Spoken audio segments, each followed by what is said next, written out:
What you manifest in your mind, you can bring to reality. 25 years of UFC. It was the UFC's 25th year anniversary. They went back to where it all started, Denver, Colorado, the place where I spent 2 years of my life very recently. Two, really amazing years in a lot of ways. And there were fights, and it wasn't like some big pay-per-view. It was a fight night. I think it was on FS1, headlined by Yair Rodríguez versus the Korean Zombie. It was supposed to be Frankie Edgar, but instead, the replacement ended up being potentially one of the best fights, if not, just the fight itself. Forget about the ending, which, if you're at all mildly interested in fights, you know it ended crazy. But the fight itself was amazing. A war, close as hell.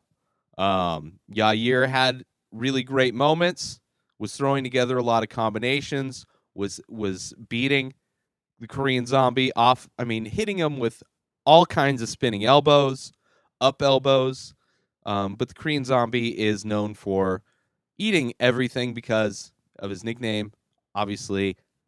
So it was down to like the last second, like the last minute of the fight. They which they had done a couple times, kind of soaking it in. They're supposed to be fighting, but they're like, just kind of like, this is a crazy thing. They're giving each other high fives and hugs, maybe a little bit too much, but all is forgiven if it was too much, with the last flurry of punches and kicks, and Korean Zombies like just putting the pressure on Yair. Yair ducks down to avoid punches and throws like this crazy up elbow, and just turns the lights off with Korean Zombie. He face plants. Yair fucking passes out. The bell rings, passes out of pain. I guess he broke his foot in the first round. And the last 2 rounds, if not 3 rounds, he was eating a ton of jabs, so his face was all torn up. But Korean Zombie took a shitload of damage in that fight too. Just a great fight overall, and one of the most insane buzzer beater finishes. He was down on the scorecards.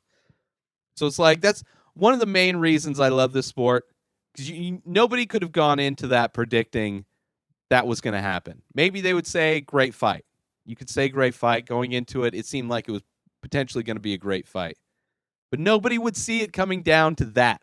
Literally a second left on the clock, and Yair, while ducking to avoid punches, throws just an up elbow that hits perfectly underneath the Korean Zombie. Donald Cerrone, who I thought potentially was going to lose. He gets a lot of emotions, especially fighting in Denver. His family's there. He's, you never know what Cerrone's coming up. He is getting old also, but much respect to Cerrone. He went in against Mike Perry and beat Perry, in the best way to do it is to not fight Perry with brawling punches where you can get caught with one of Perry's crazy hands and get put to sleep. He was able to get an arm and almost, avoid getting spiked, and tore the arm off. Well, figuratively tore the arm off of Perry. That was a great win too. Pennington versus Durandamy. I was hoping Pennington would win, but Durandamy was able to do more damage. Pennington's kind of game plan was just to hold Durandamy up on the fence. Clearly trying to get a takedown, but it's one of those things. Holly Holm likes to do that a lot too, where she will put an opponent. Holly Holm does it way more blatantly. Well, she'll push somebody up against the fence and literally not move. She'll just hold. Maybe every once in a while try and go for a position to do something, but just blatantly holds people on fences, and it's the most boring. Like, if she can't be at distance kicking, then she'll just push you up against the fence and just kind of stifle any kind of action. So Pennington was definitely throwing a lot more. She's doing a lot of dirty boxing, in the clinch, kind of like Couture would do. But it wasn't enough. Jermaine Durandamy won via decision. Dariush fight was good, mostly jiu-jitsu. The Macy Barber fight was crazy. She just comes out blazing, just dominant. The other chick was like, had moments where she was, in it until it went to the ground and she was getting ground and pounded, some heavy ground and pound for, was it like 115, straw weight's 115, I think. It's just crazy. So interesting to see where she goes next. She's trying to be the youngest champion ever. So she looked great. The Violent Bob Ross was underwhelming in the fight. And then Rayborg didn't make the fight as per usual with him not being very consistent. Despite what Demetrius Johnson would tell you, especially going into his fight, not wanting to fight TJ Dillashaw, avoiding any kind of fight that would draw publicity. He held fast on who he said was the next in line, because he would not fight TJ, which is now booked TJ to fight Cejudo down at 125. But DJ wouldn't do that because TJ has never proven that he can make weight.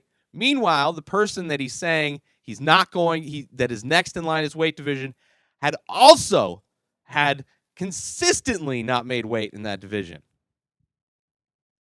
Just sometimes Demetrius just had the worst arguments, which made it very hard for me to be a fan any more than just his amazing skill and talent, but as a character himself. Whatever. I don't care enough about video games to follow him for any reason. I respect him and hope he makes a ton of money. Whatever. It is what it is. One thing with the 25-year anniversary, the production was a throwback, which I loved that it was a throwback.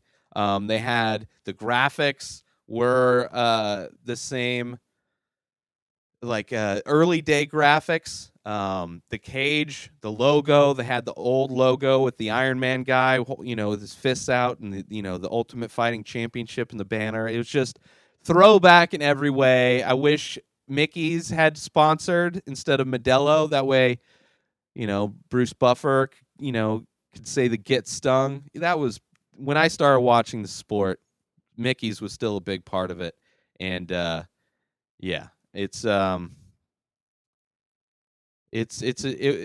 was nice to see. It was really nice to see, and the promos, everything was about the sport. They highlighted some of the big stars over the years, but it was really a love letter to the UFC. It was perfect. I enjoyed it from start to finish. It was an amazing broadcast, amazing fights. In Denver, Pepsi Center. I wish I was in Denver watching fights.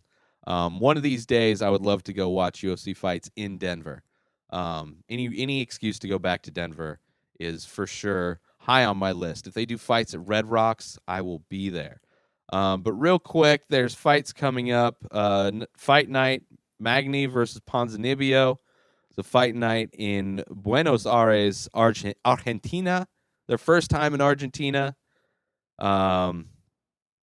This is going to be Lamas versus Elkins. Woo! Man, Elkins. I'll start in the main. Magny versus Ponzinibbio. I think Magny's going to win it. I'm going to be making a lot of guesses on this one, people. Darren Elkins versus Ricardo Lamas. The Lamas has been on a tear, but I kind of want to see Elkins win just because it's a fun fight to watch if he wins. Even if he loses, it's fun. I'll go Roundtree. I'll go Cesar Fajea. Marlon Vera. Cynthia Calvillo, I think she comes back with a win in this fight. So I'm looking forward to that. A lot of the times these kind of smaller cards end up being a lot of fun. But that's next Saturday in a couple days. That's it, everybody. Have a great week. Go to inspireddisorder.com for all of my work. At Ray Taylor for me. Have a great day, people. Peace out!